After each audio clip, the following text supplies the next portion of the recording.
If someone had ever told me that one day, I'd get a call from Child Protective Services saying my son had been left at their office, with no one coming back for him, I probably would have laughed it off, thinking that could never happen to my family. My name is Sophie, 31 years old, an emergency room nurse used to every kind of crisis, but nothing could have prepared me for that helpless feeling when I heard the cold voice on the phone. We found your son, Mark. Everything? He was left here with no relatives around. Every bit of trust I had ever placed in my parents, the people I once thought were the perfect grandparents to Mark, shattered into pieces. In that moment, it felt like my entire world collapsed around me. If it were you, what would you do if your own parents, the people you trusted most, abandoned your child with strangers and disappeared to some distant paradise? Let me know where you're watching from, and don't forget to subscribe, because this is a story I never imagined I would have to tell. I grew up in a family that, from the outside, looked perfect. My father was a successful accountant, always beaming with pride about his children at family gatherings, and my mother had once been an elementary school principal, a woman respected by the whole town for her polished appearance and dedication to children. We lived in a quiet two-story house in the suburbs where everyone said our family represented traditional American values: hard work, achievement, unity, and above all, love. But behind those family photos, everyone smiling in the living room, there was always a distance that no one ever named. I'm the youngest daughter, Sophie, a single mom, working and raising my 9-year-old son Mark on my own. Since Mark was born, I've had to learn how to juggle everything by myself. Endless night shifts at the hospital, Sundays spent holding my son while scrambling to finish paperwork for my morning shift. Everything I did for Mark. To me, my son is my whole world. The reason I never allowed myself to break down, no matter how tired I was. There are 4 people in my family: my dad, my mom, me, and Linda, my sister 6 years older than me. Linda has always been my parents' pride and joy, excelling at school, going to a prestigious university, then getting married and having 2 clever, lively children, Jack, 12, and Emily, 8.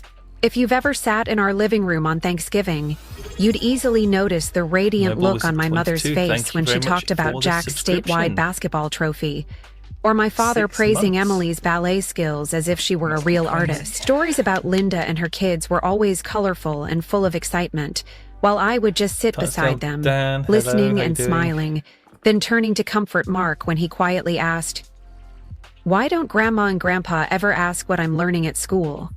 Maybe I've just gotten used to being the extra, the second choice in my own home. I remember clearly when Mark started first grade, he drew a picture of our family and excitedly showed it to Grandma. She just smiled and said, "That's nice," then hurried off to the kitchen to check if Jack's favorite dish was ready. On birthdays, Mark would get a small gift, while Jack and Emily got piles of big boxes, surrounded by everyone's cheers, hugs, and kisses. There was even a time when Mark was very sick, and I asked my mom if she could help watch him for a few days so I could go to work. But when I came home, she told me she'd just taken Jack to basketball practice, and Mark stayed home by himself. My son, though, he's so well-behaved and always tries to fit in, still feels like an outsider in his own mother's family. Those small things, day after day, have turned into a wound inside me that never seems to heal.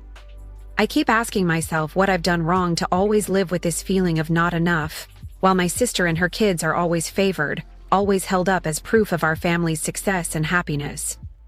I don't want Mark to grow up feeling that way, so I always teach him to believe in himself, to be kind, and never let loneliness make him feel small. Sometimes I try to convince myself that maybe my parents just aren't good at showing their feelings, that maybe things will change when Mark gets older. But the more time passes, the clearer and more painful the difference becomes. My parents are still polite and kind to me, still check in when needed, but they always prioritize Linda and her kids in everything, from meals to outings, even to the small talk at the dinner table. Mark has started to notice it too, even though he doesn't say much. He just quietly watches everyone, then turns away to play by himself. I kept trying to maintain the peace, hiding my own hurt so that Mark wouldn't be affected by it. There were nights, after my son had fallen asleep, when I would just sit quietly in my room, looking at the yellow light shining through the window and wonder, should I let go of the hope for a complete family, or should I keep enduring, waiting for some miracle that would make my parents realize Mark deserves to be loved just like any other child. I always chose to be patient because I believed that, no matter what, my parents were still family. Still Mark's grandparents. The only ones I wanted to give my son more love, more beautiful memories in his childhood. But I never expected that this very trust would be the reason everything in my life and Mark's changed forever. March, the city where I worked was suddenly placed under a red alert due to a widespread flu outbreak. The hospital was desperately understaffed, shifts packed one after another, and as always, I had to put the needs of the community above my own wishes. When the head nurse texted me, "Sophie, we need you urgently. Can you take extra shifts out of town for the next 3 days?" I looked at Mark. He was folding paper airplanes in the living room at the time, and my heart ached. Normally, I would have refused like all the times before, but this time, I knew I had no other choice. I sat down next to my son and held his hand tightly. "Mark, I have to go to work out of town for a few days. Can you stay with Grandma and Grandpa? I know you like being at their house. This time, it'll be like a fun vacation." Mark's eyes lit up, and he jumped up excitedly, asking, "Will Jack and Emily be there too, Mom? Will Grandma and Grandpa take us to the park like last time?" I smiled, doing my best to hide my exhaustion and worries. Maybe this was a chance for Mark to really feel his grandparents' love, and for me to rebuild that bridge with my family after so many years of nothing but short phone calls and dinners filled with other people's laughter. I prepared everything thoroughly: clean clothes, allergy medicine, Mark's favorite body wash, even a small journal for him to record his days at Grandma's house. I ordered a box of his favorite brownies and texted my mom. "Mark's a bit sensitive to pollen, Mom. Please don't let him play in the garden in the afternoon." My dad replied calmly, "Don't worry about work, we'll take care of him." Linda sent a rushed message. "I'm busy too, Sophie. Don't forget to call and check on Mark every day." I reassured myself that this time, things would be different. Mark was older, knew how to take care of himself, how to find joy, and, above all, I believed my parents would pay attention to the little details I so carefully left for them. That morning, I brought Mark to my parents' house, reminding him of everything, hugging him for a long time. Mark wrapped his arms around my neck, beaming. "Have a good trip, Mom. I'll tell you everything when you get back. Grandma and Grandpa promised to take me swimming with Jack." I stood at the door watching Mark run into the living room, his footsteps mixing with the sound of Emily and Jack showing off their new game to Grandpa. Is there any moment more beautiful for a mother than seeing her child eagerly step into what should be a second home? A place to receive all the love their childhood deserves? On the way to the hospital, I tried to shake off the doubts, the lingering sadness over old favoritism. I told myself, this was the time to trust. All worries melted into the rhythm of the car, leaving me with only hope. Hope that Mark would make beautiful new memories, that his grandparents would find joy and affection in him like they did with Jack and Emily, and that I, even as a single mother, would finally be recognized as a real part of this family. The first night away from my son, I texted to check in. "Did you sleep well, Mark? Did Grandma and Grandpa tell you a bedtime story?" After sending the message, I stared at my phone screen, silently hoping everything would go just as I wished. Just a bit of peace, a bit of fairness, and a bit of love for Mark, the little boy I love more than anything in this world. The first few days, everything seemed fairly normal, or at least I kept convincing myself it was. Work at the hospital swept me into a whirlwind of non-stop emergencies, but whenever I had a free moment, I'd call to check on Mark. The first time I called, I heard Jack's laughter echoing through the receiver, cartoon music blaring from the TV in the living room. Then my mother picked up, her voice a bit rushed. "Mark is having a great time with his cousins. Don't worry about a thing. I'm just a little busy." Before I could ask more, she hung up, seeing guests had just arrived. The next night I called again. This time my father answered. He told me he was helping Jack prepare for a basketball tournament, and Emily was asking Grandma to teach her ballet, so Mark is probably playing alone in the room. I waited for Mark to speak up, but all I heard were hurried footsteps, and the call ended quickly after a few polite questions. A vague uneasiness started to creep into my heart, but I pushed it away, thinking maybe I was just overly anxious about being away from my son for the first time. "Oh, she's bought me a cup of tea." "Mark will be fine. I have to believe that," I told myself. Thank you very much. On the third night, Mark called me late, his voice small, as if afraid someone might hear. Mom, I had dinner alone. Bye-bye. Grandma, Grandpa, Jack, and Emily went out to eat and told me to stay home because the table was full. I didn't get to watch a movie with them tonight either. They told me I should go to bed early. But Mom, I miss you. I heard every choked word from my son and my heart broke. But I tried to keep my voice calm and reassuring. Just a few more days and I'll be home, sweetheart. Hang in there. I'll call Grandma and Grandpa in the morning. But after I hung up, I broke down in tears in the staff room, fear and hurt silently swelling inside me. I tried to reach my parents, asking about Mark's daily routine, but was only met with indifference and coldness. Every time I called, there was an excuse. Helping Jack with homework, taking Emily to music lessons, hosting Linda's guests. Mark's very well behaved, doesn't bother anyone. You don't need to worry, my mother said, trying to sound soothing, but her voice was rushed and she would hang up quickly. During my brief calls with Mark, I noticed him changing. He spoke less, gave short answers, and no longer excitedly told stories about Grandma, Grandpa, Jack, or Emily. One time he said, "I want you to come get me soon, Mom. It's so boring here."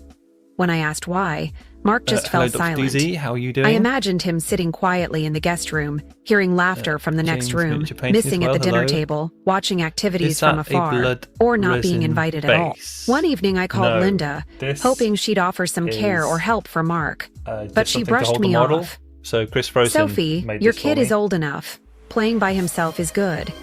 Mark has to learn to be independent. Thank you very much. I'm busy managing my two. For the community as Don't well. complicate Got things. That, appreciates it. Her voice was gentle but icy, cutting off any effort I made. Tried to reassure myself. Maybe I'm too sensitive. Maybe everything will be fine. The back seems to have but reality just pushed me further to the margins of my own family. The images I longed for. Grandma reading stories to Mark, taking him to the park, family photos, laughter. All seemed reserved for Jack and Emily. Mark was just a quiet shadow, always standing outside of the fun and attention. One night, Mark texted me, "Mom, I'm in bed, but I can still hear them laughing outside. I want to go home with you." I was speechless, not knowing what to say except to promise I'd pick him up as soon as I could. I mean, I'd love some The feeling of helplessness crept in. I was so the more I annoyed that tried had to to close trust, the windows the because more of I the bug. realized that the gap in our family wasn't closing at all, but growing even wider. Amidst my exhausting work days, I started to realize maybe I'd never truly belonged in that place, and even worse, neither did Mark. My own son. One late afternoon, as I was about to finish my shift, I'm a bit behind. my phone rang with an unfamiliar number. Currently painting the questing My lights. heart nearly stopped when I really heard like the Grail voice on the Knights. other end. "This is City Child Protective Services. We need to talk to you about your son, Mark." I froze, struggling to stay calm as they continued. You got paid yesterday. "Did you know so that you have Mark some was brought to spare our be office this generous. morning? Well, I mean, His still, I grandparents very left much him and did not appreciate it. You don't return. need to do Everything that, but inside me turned to thank you. ice. I stammered. "What? No. Which is Where are my travelling at the moment, parents? Why would so they?" But the clicking person in on the line mobile just and repeated, hobbing from a "We tiny tried to travel contact case." other relatives, but no one Well, responded. also, Mark thank is you for very turning up. sad and frightened. Can you come right away?" I Ready above frantically 15 called my degrees, parents, that Linda, sounds, everyone in my contact perfect list. to me. No one answered. Yes, All I got England were is in endless drought. dial We tones and have text message hosepipe rejections. bans. In the middle of my So panic, I can't broke wash down my in tears car, in the or I staff can wash my lounge, car. not caring about If the I just looks use from a my bucket, but I colleagues. can't really rinse it off very well. Inside me, a tidal it's wave just of getting hurt, filthy. anger, helplessness, and suffocating pain The crashed over and garden is over. all Finally, dying. I found a voicemail from my Rebecca's mother's doing her number. best, "Sophie, to, I'm so sorry, but we're too keep it tired and hydrated can't with look after some Mark any watering longer. cans. We've arranged for him to be Just growing lots temporarily of taken care of tomatoes somewhere and safe courgettes until you and get things. back.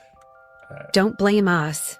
We'll talk later." Quite nice. I never if she thought can I'd keep have to those answer alive. my son She's got about little why his allotments as well, grandparents where she goes abandoned him down like and that. they've got When I a arrived at the hand pump, CPS water office, pump. I saw Mark so curled she up in a can corner, red-eyed, clutching the using old that teddy quite bear a I'd bit. packed for him. He looked at me, And his she lips brings back lots of trembling. vegetables as "Mom, well, so- why don't Grandma and Grandpa want me to stay with them? Yeah, but Did I the do weather something is not wrong?" ideal That here. question cut through me like a knife. I hugged Mark tightly, trying to comfort him. "No, sweetheart, you didn't do anything wrong.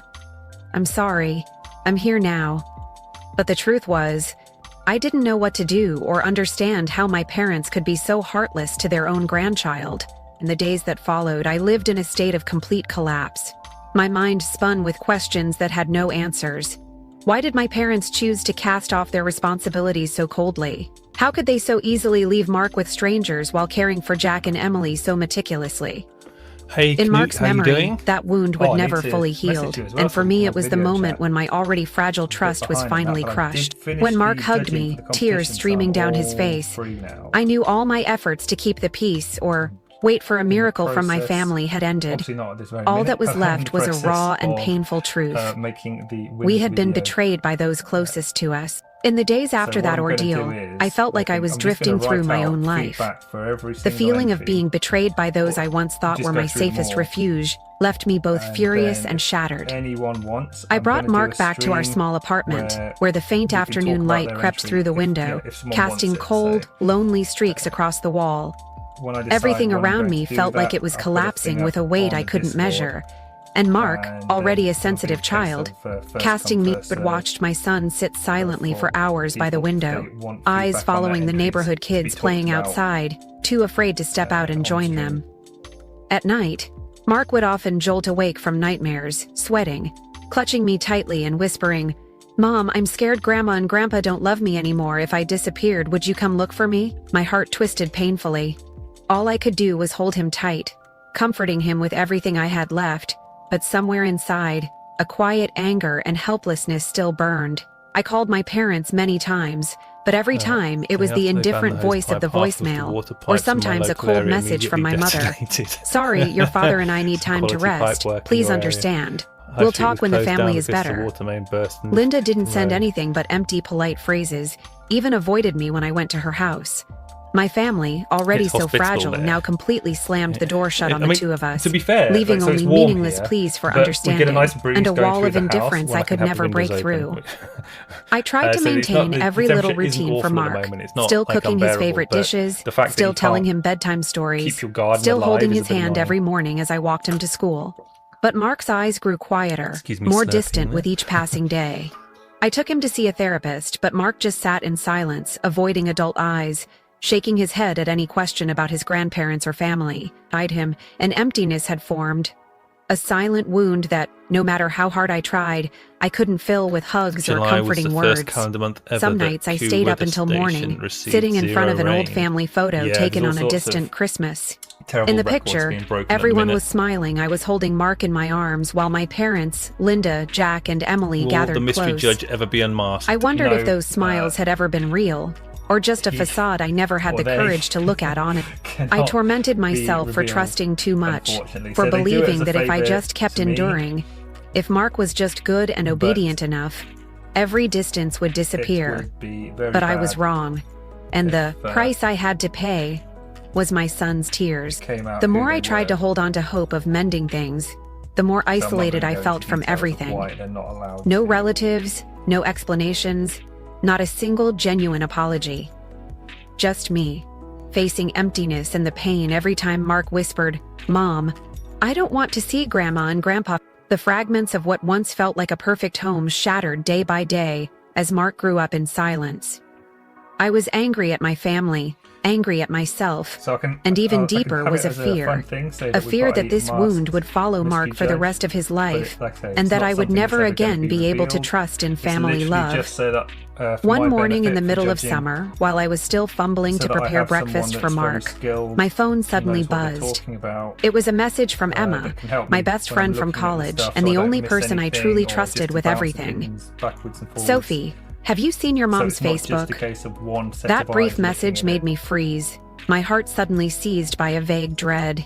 My hands shook as I opened Facebook, my heart pounding as I saw the highlighted status at the top of my mother's page. "Hawaii is amazing. Family together, the grandkids having the time of their lives by the blue sea and golden sun. Thank you, Linda, for the perfect plan."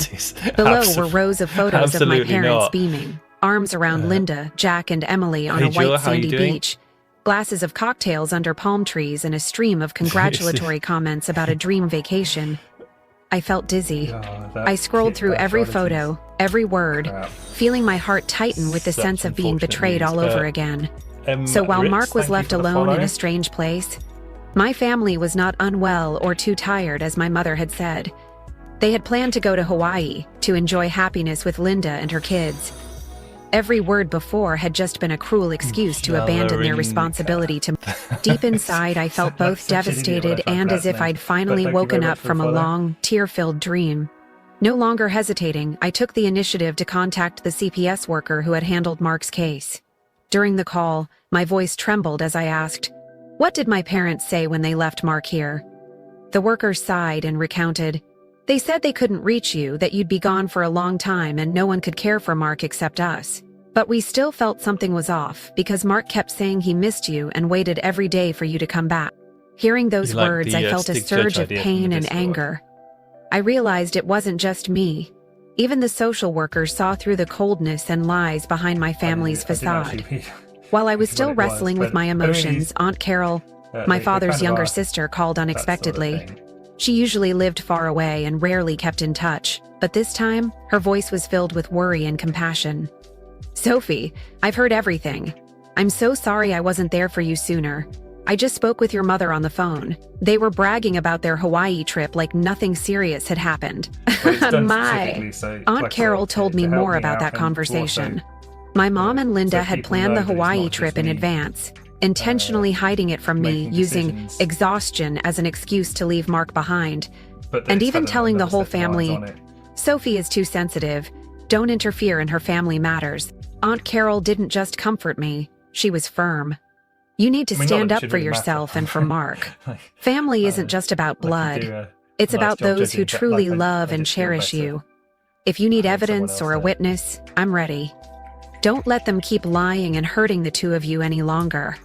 The truth was out, and though the pain was still raw, I felt a new strength growing inside me.